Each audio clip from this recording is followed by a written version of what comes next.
Davening takeaway from Torah Ohr, Daf Samach Vav. On this daf, we find a mimer that is discussing the idea of the two loaves on Shabbos, shtei ha'lexim, and to do that properly, the Alter Rebbe goes and explains the concept of eating and what eating accomplishes. And in there, it describes that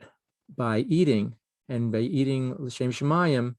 what happens is the power of that food, the kosher food that we eat, will then be applied to give strength and power to serve Hashem. Many times in Torah or in other Maimarim, it talks about specifically saying that it gives us the power and strength to serve Hashem through Torah mitzvahs. But here, specifically, it mentions davening and only davening. And in there, it says here that it's by eating that gives us the ability to daven with the power of this food that we ate, and to be able to have mesiras nefesh, to be able to give over ourselves to the oneness of Hashem, which is the idea of bittul. And it's very interesting that the mimer discusses that the accomplishment of this bittul is that it takes the power of the food, that when we daven with it, it elevates it. These things in the food are known as the kelim of tohu, the vessels of tohu. When by elevating them back up with this power of what's called tikkun or shema, which is the ability of self-nullification, of bittul, but self-nullification meaning not that it's squashed, but self-nullification meaning that it's able to be sublimated into something much greater.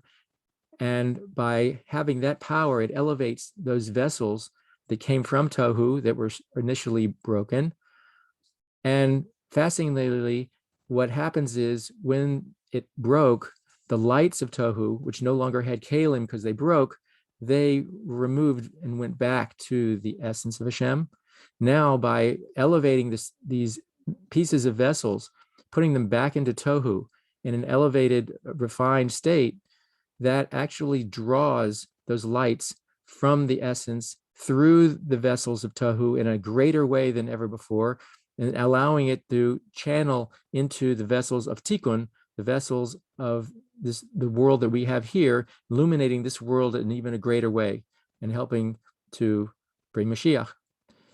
And so this is a very fascinating idea that Torah mitzvahs in general, but the Alter Rebbe specifically in this mimer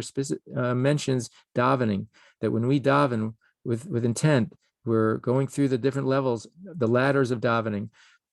realizing Hashem's greatness through all his works, and then realizing greater and greater revelations of Hashem to the point that we can say that, yes, Hashem, you're one, and allow ourselves to sublimate into that oneness and have, as what's called mesiras nefesh, into that oneness. That accomplishes a tremendous amount in bringing the Geula.